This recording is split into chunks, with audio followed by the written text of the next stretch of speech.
Assalamualaikum warahmatullahi wabarakatuh. Nabi menyebut dia sebagai hadimul ladzat, yang menghancurkan segala kenikmatan. Nikmat makanan, nikmat popularitas, nikmat kekuasaan, nikmat harta, hancur semuanya. Apalah yang mengalir untuk mereka saudara-saudara kita yang sudah berpindah ke alam barzah. Ya Rasulullah, ummi matat, emakku meninggal. Afa atasaddaqu anha, kalau aku bersedekah apakah pahalanya sampai? Kata Nabi, tasaddaq. Alhamdulillah Yayasan Tabung Wakaf Umat memfasilitasi. Mari kita bersedekah untuk almarhum ayah, almarhumah ibu, almarhum keluarga sahabat. Sedekah beras. Setiap bulan kita salurkan ke fakir miskin du'afa. Transfer ke Bank Rio Kepri Syariah. Nomornya 82021 66662. BNI Syariah BSI 1010 9 6-nya 5 kali. 66666. Atas nama Yayasan Tabung Wakaf Umat. Jangan lupa sertakan kode transfer 09 di akhir nominal transfer. Konfirmasinya ke nomor ini. Pastikan sampai 0852 6541 6060. Berkah selalu. Ma'akal tafa'afnaita, yang kau makan busuk. Wa ma labis tafa'ablaita, yang kau pakai lapuk. Wa ma tasaddaq tafa'amdaita, yang kau sedekahkan. Itulah yang menjadi amal jariah mengalir. Terima kasih. Assalamualaikum warahmatullahi wabarakatuh.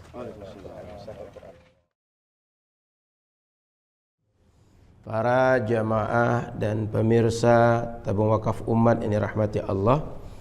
Dalam kajian episode ini kita akan membahas tentang orang meninggal, orang yang sudah wafat, dia tetap dapat manfaat dari amalan orang lain terhadap dirinya. Yang lebih spesifik, bacaan Al-Quran orang hidup bermanfaat bagi orang yang sudah meninggal. Oleh karena itu di masyarakat kita sering diadakan apakah namanya tadarus, apakah namanya kenduri, apakah namanya tahlilan, atau berbagai istilah yang intinya keluarga dan masyarakat membaca Al-Quran, membacakan zikir, lalu pahalanya dihadiahkan untuk orang yang sudah meninggal. Pertanyaannya adalah, apakah sampai bacaan Quran, zikir orang hidup ini kepada orang yang sudah meninggal atau tidak? Sehingga amalan ini amalan yang bermanfaat, atau dia tak sampai, dia sia-sia dibuat. Bahkan ini menyelisihi sunnah.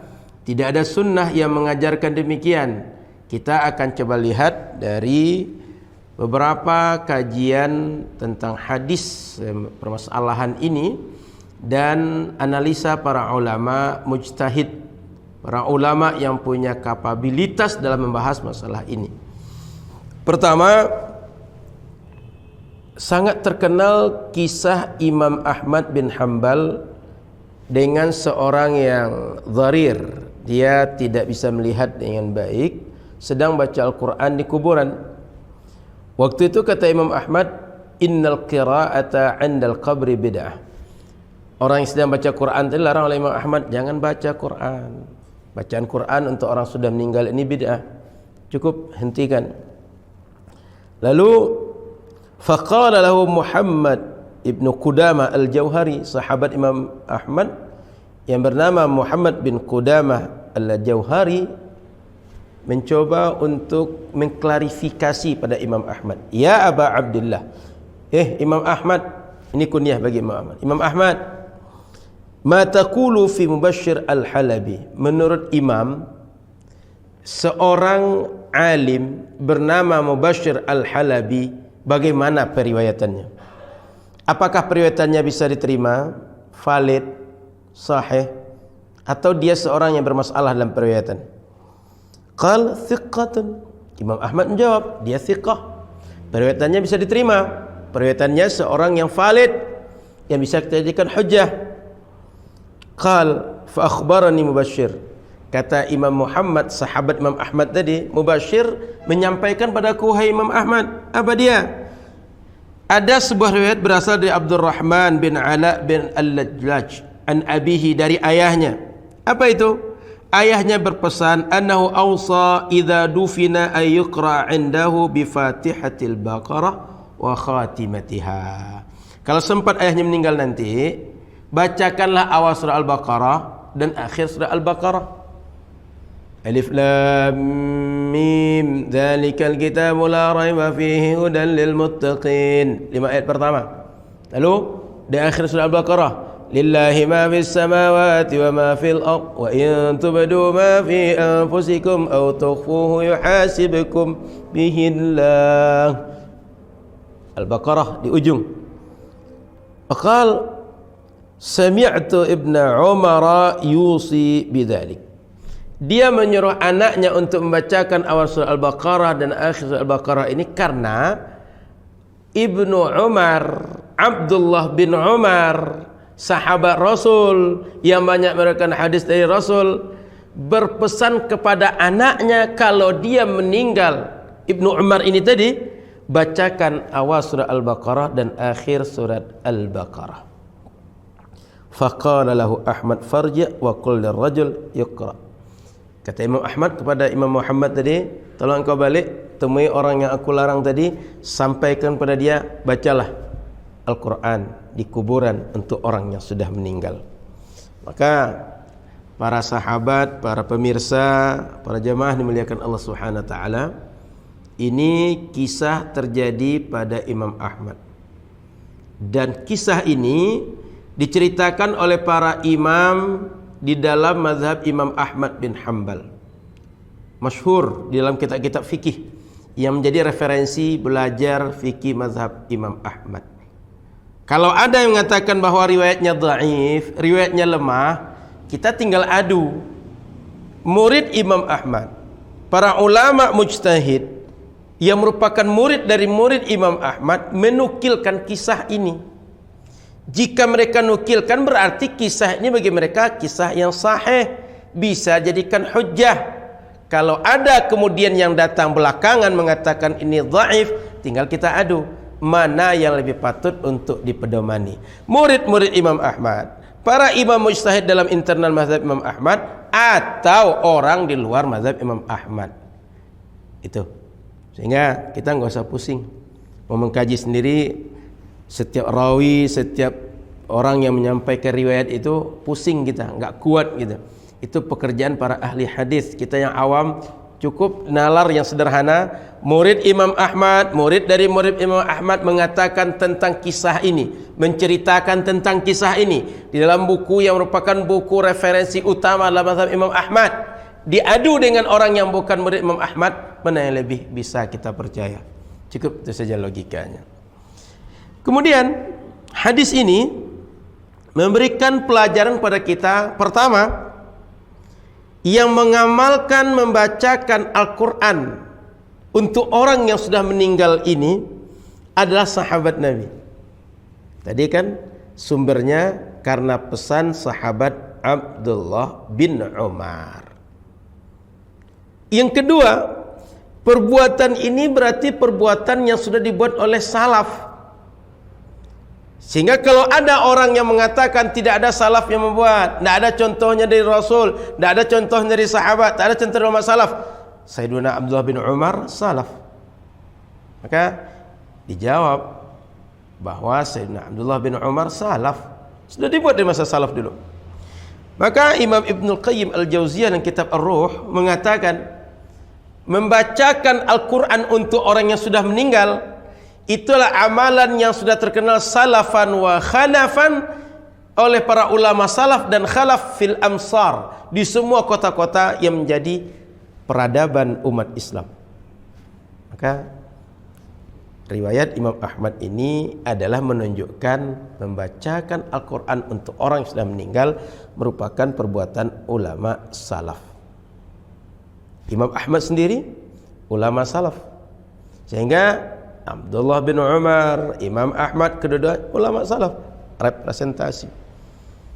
Kalau kemudian ada yang mengatakan tak ditemukan riwayat dari imam yang merupakan ulama salaf, tak ada salaf yang melakukan, dia perlu mengemukakan dalil. Mana riwayat yang mengatakan tidak ada? Kalau tidak ketemu, sampaikan enggak ketemu. Kalau enggak percaya atau enggak sama keyakinan, sampaikan enggak sama. Sampaikan enggak setuju, jangan menafikan, tidak ada salaf yang membuat, tidak ada riwayatnya dari ulama salaf membuat demikian. Karena ini bentuk amanah ilmiah. Kalau kita menafikan berarti ini bagian daripada bentuk khianat ilmiah. Itu yang pertama. Yang kedua, hadis Rasulullah sallallahu alaihi wasallam mengatakan bahwa iqra'u ala mautakum Yasin. Kata Nabi, bacakanlah kepada orang yang sudah meninggal di antara kalian surat Yasin. Hadis ini riwayatnya riwayat Imam Ahmad, Imam Abu Daud, Imam Ibnu Majah, Imam Ibnu Hibban, dan banyak ulama hadis yang lain. Imam Abu Daud tak mengomentari ini dhaif, ini maudhu', ini Islam, tidak. Maka ini berindikasi hadis ini bukan hadis dhaif. Kalaupun hadis dhaif, kata Imam Nawawi dalam kitab Al-Adhkar, hadis dhaif bisa digunakan fil fadail, untuk fadailul a'mal. Sehingga berargumen dengan hadis membacakan Yasin untuk orang meninggal, dari segi hujjah, kekuatan hujjah hadis, dia bukan hadis yang palsu. Kalaupun seandainya tidak terima dengan kedudukan hasan li ghairihi misalnya, dia anggaplah dia sebagai hadis dhaif. Hadis dhaif itu kata ulama hadis, pakar hadis Imam An-Nawawi adalah boleh untuk beramal pada fadail. Membacakan Quran untuk orang meninggal ini bagian daripada fadail. Sehingga dengan surah Yasin ini tidak menjadi argumen yang dianggap argumen mengada-ada karena dia dhaif, tapi argumen yang relevan untuk membahas masalah ini.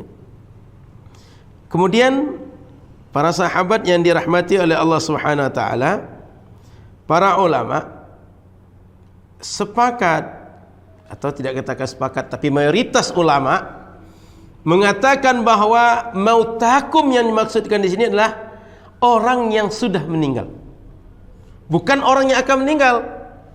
Dia sedang sekarat lalu dibacakan surat Yasin, bukan itu. Justru ketika dipahami untuk orang yang sekarat dibacakan surat Yasin adalah perluasan dari dalil hadis untuk orang yang sudah meninggal. Maka di dalam berbagai redaksi para ulama mengatakan hamluhu 'alal mayyiti huwa haqiqatul lafzi fayakunu aula min hamlihi 'alal muhtadar. Kata seorang ulama Ibnu Muflih dalam kitab Al-Furu' mazhab Imam Ahmad, memahaminya untuk orang yang membacakan Al-Quran untuk orang sudah meninggal adalah pemahaman yang hakikat secara redaksional hadis. Dan ketika dipahami untuk orang yang akan meninggal, justru dipahami dalam sisi sebagai majaz, dan lebih patut untuk memahamkan kita kepada bacaan Al-Quran untuk orang yang sudah meninggal.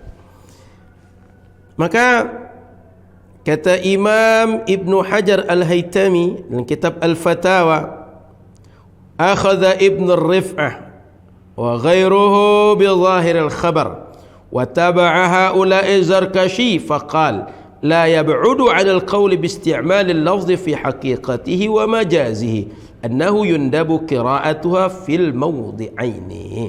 Sunnah hukumnya dianjurkan membacakan Al-Quran kepada orang yang meninggal pada dua keadaan.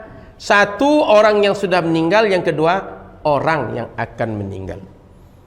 Ini ulama hadis dan faqih mengatakan sunnah pada dua keadaan ini. Sehingga berdasarkan kisah Imam Ahmad, berdasarkan hadis tadi, argumentasi membacakan Al-Quran untuk orang yang sudah meninggal adalah argumentasi berdasarkan nas, bukan kias. Karena ada sebagian yang berargumentasi itu ulama mengambilnya dari kias, mengkiaskan kepada membadalkan haji. Tidak, ini argumentasinya nas, jelas pemahaman dari nas yang sudah kita jelaskan tadi. Yang ketiga argumentasinya dalam Musnad Imam Ahmad, kemudian dalam Sahih Imam Bukhari dan Imam Muslim dan lain-lain, berasal dari riwayat sahabat Ibnu Abbas radhiyallahu taala anhuma. Diceritakan marra Nabi sallallahu alaihi wasallam ala qabraini faqal innahuma la yu'adzaban. Nabi lewat di kuburan, lalu ada dua kuburan, kata Nabi, kedua penghuni kubur ini diazab oleh Allah. Lalu wa ma yu'adzabani fi kabir, keduanya enggak diazab karena berbuat dosa besar. Thumma qala bala amma ahaduhuma fakana yas'a bin namimah wa amma al-akharu fakana la yastatiru min bawlihi. Qala thumma akhadha 'udan rutaba fakassarahu bithnataini thumma gharaza kulla wahidin minhuma 'ala qabrin thumma qala la'allahu yukhaffafu 'anhuma ma lam yabasa. Rasul mengatakan bahwa kedua orang ini kena azab, tapi kena azab bukan karena dosa besar. Yang satu karena dia suka namimah, gunjing orang lain. Yang kedua, kalau dia buang air kecil, sering buang air kecil itu tidak tuntas, tidak bersih, sehingga percikannya itu mengena badan atau pakaian orang yang pipis tadi, lalu tetap dibawa salat dan tidak dibersihkan, sehingga salatnya dalam keadaan bawa najis. Dan itu sering terjadi. Maka kata Rasul, keduanya kena azab sebab amaliyah mereka begitu. Lalu Rasul minta sahabat, tolong kasih aku pelepah kurma. Maka diambilkan pelepah kurma. Pelepah kurma tadi dibagi dua. Ketika dibagi dua oleh Rasul, ditanam di dua kuburan. Sahabat nanya, Rasul, ini kenapa dibuat, untuk apa kedua pelepah kurma ini? Kata Rasul, semoga kedua pelepah ini meringankan dua kuburan yang kedua penduduknya, kedua ahlinya diazab oleh Allah karena dosa-dosa mereka. Nah, sebagai riwayat, Rasul enggak ditanya, tapi Rasul menjelaskan langsung.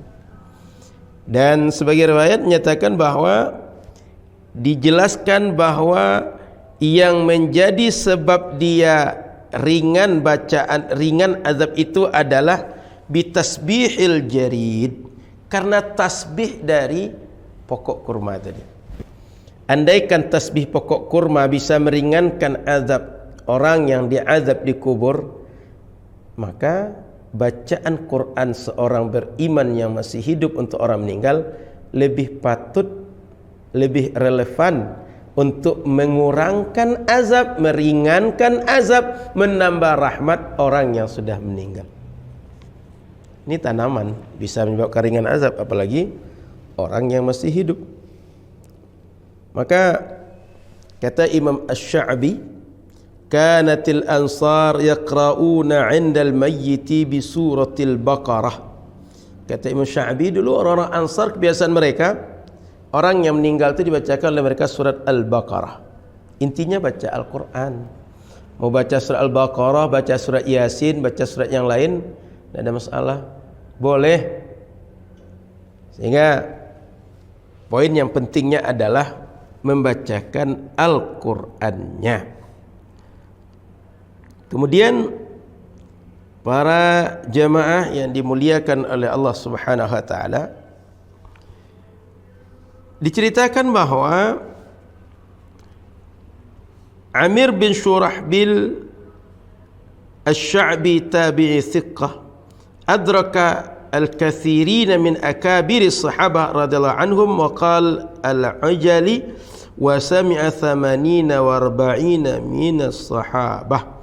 Orang yang meriwayatkan hadis cerita tentang orang Ansar membacakan Al-Quran tadi, itu diceritakan oleh seorang Imam Asy-Sya'bi yang beliau adalah seorang tabi'in yang thiqah dan mendengarkan atau mendapat riwayat dari sebanyak 48 sahabat. Artinya dia berguru, mendapatkan ilmu, mendapat riwayat tentang ilmu yang berasal dari Rasulullah, berasal dari 48 orang sahabat. Berarti riwayatnya adalah riwayat yang banyak jalurnya.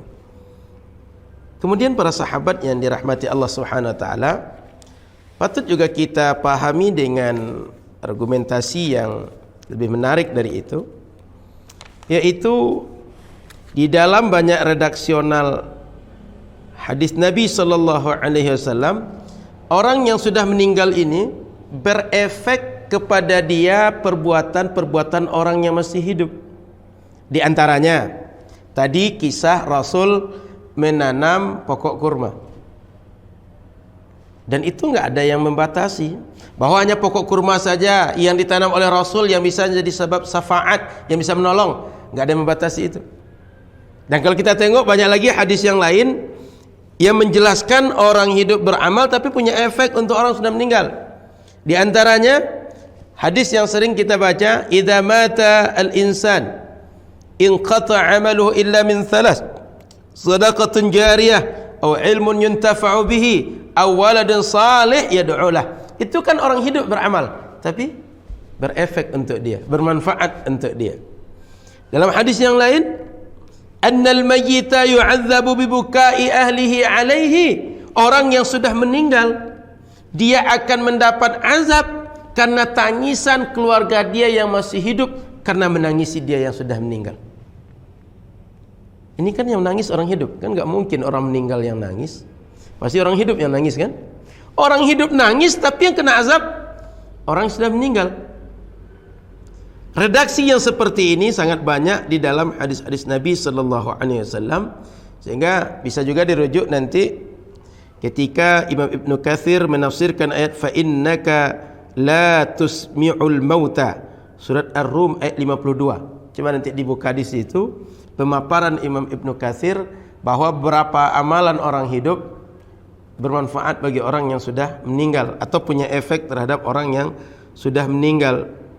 Sehingga para sahabat dimuliakan Allah Subhanahu wa taala, kita jangan hanya mengkaji azabnya saja yang berefek kepada orang yang sudah meninggal, tapi bacaan Quran tidak menjadi rahmat bagi orang yang meninggal. Ini kan kita seakan membolehkan sebagian, menafikan sebagian.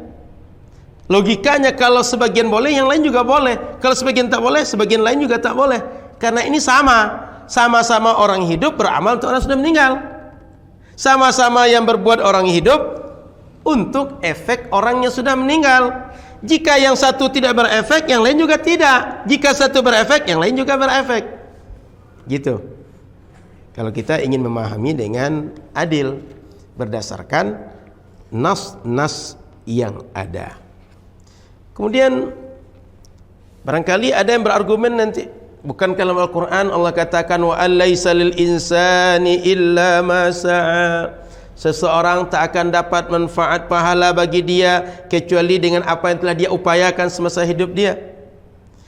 Imam Ibnu Abil Is di dalam kitab Syarah Al-Aqidah At-Tahawiyah, beliau menjelaskan bahwa kata beliau, intifa'ul mayyit bi'amali ghairihi mimma lam yatasabbab fihi wa rajjaha al-qawla bihi wa dhakara al-adillata min al-kitab wa sunnah wal ijma' wal qiyas alayhi thumma qala fil jawabi 'anil ayati allati tamassaka bi zahiran mani'un.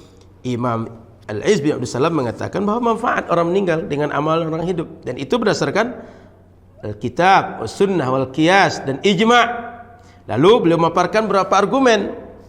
Kata beliau, di antara argumen menjawab orang yang menjadikan ayat wa alaysa lil insani illa ma sa'a, beliau jawab pertama, annal insana bi sa'ihi wa husni asyratihi iktasabal asdiqa wa awladil awlad wa nakahal azwaj wa asdal khaira wa tawaddada ila nas fatarahamu alaihi wa da'au lahu wa ahdau lahu thawabat ta'at fakana dhalika athara sa'ih.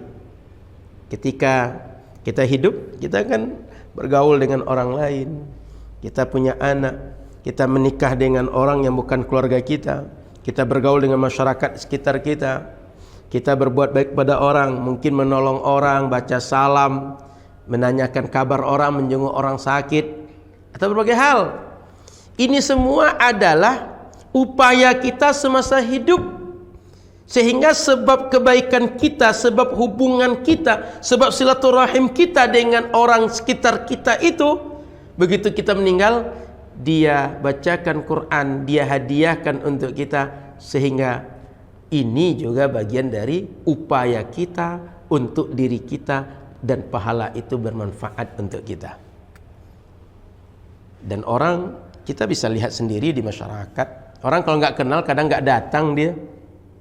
Kalau nggak orang yang pernah berhubungan atau nggak pernah ada satu komunikasi, dia nggak tiba-tiba datang untuk takziah kepada orang meninggal. Tapi karena kenal, karena tetangga, karena hidup berdekatan, karena kita satu jamaah masjid, karena kita pernah satu arisan, pernah gotong royong bareng atau lain-lain, datang orang gara-gara itu. Sehingga orang datang tadi sebab perbuatan kita, upaya kita, usaha kita semasa kita hidup juga. Kemudian beliau perjelas, bal dukhulul muslimu ma'a jumlatil muslimina fi aqdil islam min a'zamil asbabi fi wusuli naf'i kullin minal muslimina ila sahibihi fi hayatihi wa ba'da mamatihi wa da'watil muslimin tuhitu min waraihim. Bahkan ketika kita masuk Islam, itu sudah sebab terbesar upaya kita untuk dapat doa dari muslim yang lain, untuk dapat berbagai kebaikan yang bermanfaat dari muslim yang lain kepada kita. Begitu juga di kita pada yang lain. Maka dalam solat kita selalu berdoa, dan setiap orang solat pasti berdoa, assalamu alayna wa ala ibadillahis salihin. Selamatan untuk kami dan setiap hamba-hamba Allah yang saleh. Itu doa itu manfaat bagi setiap orang beriman. Maka perlu diperluas persepsi kita dalam memahami seorang beriman bermanfaat amal dia bagi orang beriman yang lain. Kemudian argumentasi kedua dari ayat tadi oleh Imam Ibn al-Iz, kata beliau, wa huwa aqwa minhu anna al-Qur'ana lam yanfi intifa'ar rajuli bi sa'i ghairi. Al-Qur'an enggak menafikan manfaat amal orang lain untuk orang yang sudah meninggal, enggak dinafikan oleh Al-Qur'an. Wa innama nafa milkahu li ghairi sa'ihi, tapi menafikan milik dia atau dia menjadi milik manfaat bagi dia apabila li ghairi sa'ihi, apabila bukan perbuatan dia sendiri. Jadi kalau bukan perbuatan kita, tidak bisa jadi amal kita. Tapi kalau amal kita baru bisa jadi catatan untuk kita. Kalau bukan, nggak bisa. Sehingga dinafikan apa? Amal kita untuk diri kita nggak bisa. Maka perlu agak jeli sedikit bahwa amal orang untuk kita nggak bisa kita klaim. Tapi bila orang menghadiahkan untuk kita, nggak ada larangan. Dan itu bukan termasuk yang mustahil. Justru bagian daripada jaizul aql. Boleh secara hukum akal. Bisa saja. Pahala itu sampai atau tidak sampai bisa. Tapi dalil-dalil syariat mengatakan sampai. Amalan ulama salaf mengatakan sampai. Mengindikasikan sampai. Oleh karena itu, ayat ini jangan kita pahami sebagai penghalang. Dia tidak menghalang, tak menafikan. Lalu kata dia, wa bainal amrayni minal farqi ma la yakhfa. Keduanya beda. Fa akhbara ta'ala annahu la yamliku illa sa'yah, bahwa seseorang, kata Allah, dia tidak mendapatkan manfaat kecuali dari apa yang dia upayakan. Wa amma sa'yu ghairi fa huwa milkun li sa'ih, dan perbuatan orang lain milik bagi orang lain. Fa in syaa'a ayyubdhilahu li ghairihi wa in syaa'a ayyabqiyahu li nafsihi. Dia kalau mau untuk dirinya atau untuk orang lain. Ketika dikasih orang lain sampai. Wa qauluhu subhanahu wa ta'ala la taziru waziratu wizra ukhra wa an laysa lil insani illa ma sa'a, ayatani muhkamatani taqtadiyani adla rabbi ta'ala. Ini ayat ini keduanya adalah muhkam yang menunjukkan keadilan Allah Subhanahu wa ta'ala. Ada menarik sedikit tentang pemaparan Imam Ibn Taimiyah atau sikap Imam Ibn Taimiyah tentang bermanfaatnya amalan orang hidup bagi orang yang sudah meninggal. Abuya Sayyid Muhammad bin Sayyid Alawi Al-Maliki Al-Hasani mengatakan, qala Syekh Taqiyuddin Abul Abbas Ahmad bin Taimiyah, man i'taqada anna al-insana la yantafi'u illa bi'amalihi faqad kharaqal ijma'. Siapa saja yang meyakini bahawa seseorang tak akan mendapat manfaat dengan amalan orang lain untuk dia, dia telah melakukan hal yang bertentangan dengan ijma'. Dia telah menyalahi ijma', dia telah menyelisihi ijma'. Wa dzalika batilun min wujuhin katsirah. Persepsi dia batal berdasarkan banyak argumentasi. Di antaranya kata beliau, pertama, annal insana yantafi'u bi du'a'i ghairihi wa huwa intifa' bi amalil ghair. Bahwa seorang dia bisa bermanfaat dari doa orang lain untuk dia. Maka kita sering berdoa untuk orang lain, bi zahril ghaib, atau doakan langsung. Kita jenguk orang sakit, kita doakan dia di hadapan dia. Atau ada saudara kita, menurut kita dia sedang ada masalah, kita doakan dari rumah. Kita doakan ketika kita salat, kita doakan sehabis kita salat, kita doakan antara azan dan iqamah, kita doakan ketika kita tahajud. Itu adalah doa orang untuk orang lain, dan itu manfaat. Contoh yang kedua, anna Nabi sallallahu alaihi wasallam yashfa'u li ahli al-mawqif fil hisab, thumma li ahli al-jannah fi dukhuliha, thumma li ahli al-kaba'ir fil khuruj minan nar, wa hadha intifa'u bi amal al-ghair. Nabi SAW memberikan syafaat kepada semua orang berkumpul di mauqif ketika akan berada ketika berada pada mahsyar, akan dihisab oleh Allah agar segera dilaksanakan hisab. Atau syafaat Nabi kepada orang yang akan masuk surga supaya mereka segera masuk surga dengan dihisab yang ringan atau tak dihisab.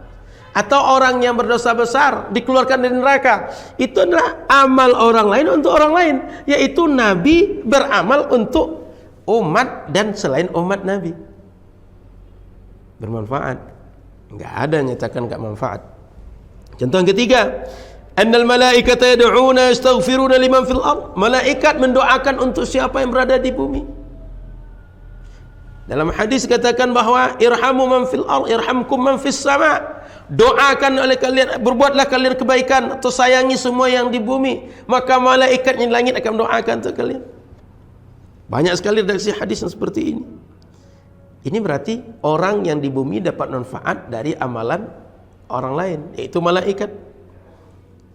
Contoh redaksi yang lain, argumentasi yang lain, annallaha ta'ala yukhriju minan nar man lam yaf'al khairan qattu bi mahdhi rahmatihi. Ada orang yang Allah keluarkan dari neraka hanya dengan rahmat Allah. Berarti dia dapat manfaat dari amal bukan amal dirinya, itu dari rahmat Allah saja. Kalau dipaparkan sangat banyak, ada sekitar 20 argumentasi Imam Ibn Taimiyah tentang bermanfaatnya amal orang lain untuk orang ketika dia beramal untuk orang lain. Sehingga bacaan Quran orang yang hidup untuk orang sudah meninggal adalah bacaan Quran yang sampai pahalanya kepada mereka, bermanfaat untuk mereka. Di ujung kajian ini kita kutipkan sedikit pernyataan atau dari nukilan pendapat para ulama 4 mazhab. Pertama dalam kitab Al-Fatawa Al-Hindiyah dalam mazhab Imam Abu Hanifah dinyatakan yustahabbu idza dufina al-mayyit ay yajlisu sa'ah inda al-qabri ba'da al-faraq biqadri ma yanharru jazuran wa yaqsimu lahmuha yatluna wa yad'una lil mayyit. Jadi dianjurkan kalau mayit sudah meninggal, sudah dikuburkan, itu orang jangan segera berangkat, terutama keluarga dia, duduk sebentar. Setelah duduk sebentar, lalu ketika duduk itu ya lebih kurang sekira orang menyembelih seekor onta, lalu dibagi-bagi potong-potong dan dibagikan kepada masyarakat. Selama itu lebih kurang waktu dibutuhkan sekitar itu, baca ayat Al-Quran dan mendoakan untuk mayit. Maka menurut mereka bacaan Al-Quran seperti ini adalah yustahab. Dalam kitab Raddul Muhtar dikatakan la yukrahul julus lil qira'ah al-qabri fil mukhtar. Menurut pendapat yang terkuat, tidak makruh duduk di dekat kuburan membacakan Al-Quran untuk orang yang sudah meninggal.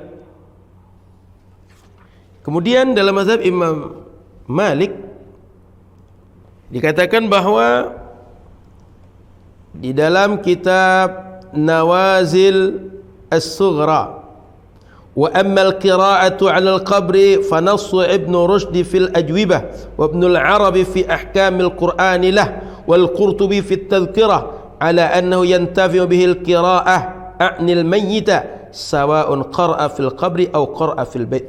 Bahawa orang yang sudah meninggal kalau dibacakan Al-Quran baik di rumah atau di kuburan, manfaat dengan bacaan orang yang baca Al-Quran untuk orang yang meninggal. Kemudian di dalam Hasyiah Ad-Dusuqi ala Syarh Al-Kabir, wa dhahaba Ibnu Habib ila al-istihbab, dinyatakan bahawa ini adalah mustahab hukumnya. Kemudian wa zahirur risalah anna Ibn Habib yustahabbu qira'ata Yasin wa zahiru kalami ghairihima anna ustahabbal qira'ah mutlaqa. Ada dua redaksi. Pertama, dianjurkan baca surah Yasin. Sebagian meriwayatkan dianjurkan baca ayat Al-Quran ayat apa saja. Poin pentingnya adalah bahwa sunnah mustahab membacakan Al-Quran untuk orang yang sudah meninggal di dalam mazhab Imam Malik. Kemudian kata Imam Ibn Taimiyah dalam kitab Iqtida'is Siratal Mustaqim, qala Malikun ma 'alimtu ahadan yaf'alu dzalika fa'alima anna as-sahaba wat tabi'in ma kanu yaf'alunah. Ini Imam Ibn Taimiyah sempat mengatakan bahawa aku tidak tahu ada orang melakukan ini. Berarti sahabat tabi'in tak melakukan itu. Lalu apa kata Said Mamduh? La yalzamu min adami ilmi al-Imam Malik rahimahullah ta'ala nafyal amal anis sahabah wat tabi'in jami'an. Kalau seandainya Imam Malik tak mengetahui ada orang mengamalkan itu, tidak berarti ini tak diamalkan. Ini kan Imam Malik cuma mengungkapkan, dia enggak tahu. Beliau enggak tahu ada orang mengamalkan ini. Tapi bukan menjadi argumentasi bahwa Imam Malik tidak menyatakan ini amal yang boleh dibuat atau menafikan amal ini. Karena Imam Sya'bi mengatakan kanatil ansaru idza mata lahum mayyit ikhtalafu ila qabri yaqra'una indahu al-Quran. Imam Sya'bi mengatakan orang Ansar kalau dia meninggal, mereka berdatangan ke kuburan orang yang meninggal tadi lalu dibacakan Al-Quran di kuburan itu. Berarti informasi seorang tabi'in Imam Asy-Sya'bi kemudian dengan Imam Malik, dua orang yang generasi salaf, yang generasi tabi'in atau tabi'in adalah informasi yang berbeda. Dan informasi Imam Malik, dia tidak sedang menafikan, dia cuma mengatakan dia tidak tahu. Yang satu mengatakan ini diamalkan orang Ansar. Berarti kalau digabungkan keduanya, yang tidak diketahui Imam Malik diketahui oleh imam yang lain, maka ini bisa menjadi hujjah di dalam beramal. Kemudian dalam mazhab Imam Syafi'i, Imam Nawawi dalam kitab Al-Majmu' mengatakan qala ashabuna, para ulama mazhab Syafi'i, kata Imam Nawawi mengatakan yustahabbu lizairi ay yusallima 'alal maqabir, dianjurkan kalau ada orang mengunjungi pekuburan untuk baca salam kepada orang yang ada di pekuburan, wa yad'u liman yazuruh, dan berdoa kepada orang yang dia kunjungi, wa li jami'i ahlil maqbarah, dan mendoakan semua orang yang ada di pekuburan. Wal afdal ay yakuna as-salamu wad du'a'u bima yathbutu fil hadis, dan afdal kalau baca salam dan doa seperti yang diriwayatkan dalam hadis. Wa yastahabbu ay yaqra'a minal qur'ani ma tayassar wa yad'u lahum aqibaha. Sebaiknya dibacakan, dianjurkan bacakan Al-Quran, apa saja ayat yang dapat untuk kita bacakan, dan mendoakan setelah baca Al-Quran. Nassa alaihi Syafi'i, redaksi ini ada di dalam kitab-kitab Imam Syafi'i. Wattafaqa alaihi al-ashab, dan ulama-ulama mazhab Syafi'i selain Imam Syafi'i yang mujtahid juga sepakat dengan pendapat Imam Syafi'i ini. Kemudian dalam kitab Nihayatul Muhtaj dijelaskan wa sunnah ay yuqra'a 'indahu, dan disunnahkan untuk dibacakan 'indahu di kuburan ma tayassar, apa yang mudah dari ayat Al-Quran untuk dibacakan. Wa yuqra' wa yad'u 'aqiba qira'atih, kemudian setelah bacakan Al-Quran didoakan setelah baca Al-Quran tadi. Wa du'a'u yanfa'ul mayyit, doa bermanfaat bagi mayyit. Wa huwa 'aqibal qira'ah aqrabu lil ijabah, setiap doa kita manfaat untuk mayit. Setelah baca Al-Quran itu lebih bermanfaat, lebih ijabah dibanding kalau tidak setelah baca Al-Quran. Maka para sahabat, para pemirsa menonton tamu wakaf umat rahmati Allah Subhanahu wa taala, mazhab Syafi'iyah mengatakan sunnah hukumnya untuk bacakan Al-Quran, meskipun tak dibatasi dengan surat Yasin. Sehingga kalau ada orang mengatakan Imam Syafi'i tidak memperbolehkan, ini barangkali dia perlu merujuk kembali kitab Imam Syafi'i dan para ulama mazhab Imam Syafi'i. Kemudian Imam Asy-Syafi'i, kata kita kan tadi ada menyatakan beliau membolehkan, menganjurkan baca Quran. Redaksinya adalah faqad akhrajal Khallal fi juz'il amri bil ma'ruf wan nahyi 'anil munkar akhbarani Rawh bin al-Faraj qala sami'tu al-Hasan bin al-Sabbah الزعفراني يقول سألت الشافعية عن القراءة عند القبور فقال لا بأس به. Murid Imam Syafi'i Az-Za'farani bertanya, Imam, gimana hukumnya kalau kita baca Quran di kuburan? Kata Imam Syafi'i, tidak apa-apa. La ba'sa bih, tidak apa-apa, amalkanlah. Wa sarraha bi nass Syafi'i jama'atun min a'yan Syafi'iyah minhumul imaman an-Nawawi fil Majmu' wa Ibn Hajar al-Haytami fil Fatawa. Dua orang imam besar dalam mazhab Syafi'i itu menyatakan dengan terang bahwa Imam Syafi'i menaskan dalam kitabnya baca Quran setelah meninggal hukumnya sunnah atau diperbolehkan atau tidak apa-apa dibacakan. Siapa menyatakan itu? Imam Nawawi dan Imam Ibn Hajar al-Haytami. Yang keduanya rujukan dalam mazhab Imam Syafi'i. Terakhir dalam mazhab Imam Ahmad dikatakan bahwa dalam kitab Al-Mubdi' Syarhul Muqni' li Ibrahim bin Muflih wala tukrahul qira'atu 'alal qabri wa fil maqbarah wa fi asahhir riwayataini hadzal madhhab. Tidak makruh hukumnya baca Quran di kuburan atau di pekuburan, dan ini periwayat yang paling sahih, dan ini merupakan pendapat representatif mazhab Imam Ahmad. Kemudian dalam kitab Al-Mardawi, Imam Al-Mardawi kitab Al-Insaf mengatakan ولا تكره القراءة على القبر في أصح الروايتين وهذا المذهب قاله في الفروع والنص عليه قال الشارح هذا المشهور عن أحمد. Jadi pendapat Imam Ahmad yang masyhur itu adalah tidak makruh hukumnya membacakan Al-Quran di kuburan untuk orang yang sudah meninggal. Para pemirsa yang rahmati Allah Subhanahu wa taala, ini jelas empat mazhab mengatakan kalau tidak disunnahkan, yang kedua cuma tidak makruh atau tidak apa-apa. Artinya hukumnya dua saja, mubah atau mustahab. Tidak wajib, tidak haram. Apalagi dia bid'ah, apalagi dihukumi syirik. Jadi empat mazhab kesimpulan dua saja, antara mubah dan mustahab. Silahkan untuk dirujuk kitab-kitab empat mazhab. Saya kira ini sebagai pemaparan dari para ulama membahas nas-nas syariat tentang amalan orang hidup bermanfaat untuk orang meninggal, terkhusus bacaan Al-Quran orang hidup tidak orang meninggal. Dan kita sudah kemukakan tadi, ini diamalkan oleh ulama salaf, diamalkan oleh orang Ansar, orang Madinah, dan masyhur di kota-kota peradaban Islam. Kemudian sudah kita jelaskan beberapa argumentasi, termasuk Imam Syafi'i sendiri menyatakan boleh membacakan Al-Quran untuk orang yang sudah meninggal. Kalau ada yang menemukan riwayat atau mengatakan Imam Syafi'i tak membolehkan, itu barangkali perlu merujuk kitab Imam Syafi'i dan kitab-kitab para murid Imam Syafi'i yang mengutip perkataan Imam Syafi'i tentang masalah ini. Semoga bermanfaat, dan kita semua mudah-mudahan kalau sudah meninggal didoakan oleh orang yang hidup dan bacakan Quran oleh orang yang hidup. Karena kita saat itu tak bisa lagi beramal, dan kita butuh pada amal. Kita butuh untuk yang bisa menyelamatkan kita, bisa mendinginkan kubur kita dari azab yang berat dalam kubur. Mudah-mudahan pemirsa, orang-orang mendengar kajian ini teringat dengan saya menyampaikan dan mendoakan nanti insyaAllah. Terima kasih. Mohon maaf salah dan kurang.